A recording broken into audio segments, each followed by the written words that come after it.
Welcome to Module 6, What Not to Do with Prompts. In this lesson, we'll look at the most common mistakes that weaken prompts and how to avoid them. Our goal is to recognize the most common prompt mistakes and learn how to avoid them so you can keep your output sharp and reliable. First mistake, vagueness. A prompt like, write something, leaves the AI wandering. But when you give it specifics like a word count and topic, you get sharper results. Another mistake is overloading. Asking for 5 different things in one go almost always produces a mess. Break your request into smaller steps for better results. Stuffing in too much context is also a trap. If you dump everything on the AI with no guidance, you'll confuse it.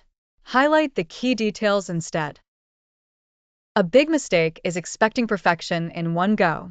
Strong prompts often come from iteration, draft, refine, polish, not from a single try.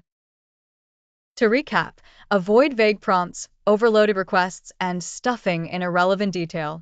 Don't expect perfection in one shot. Your action step: take one of your prompts and improve it by removing noise, breaking it into steps, and adding clarity.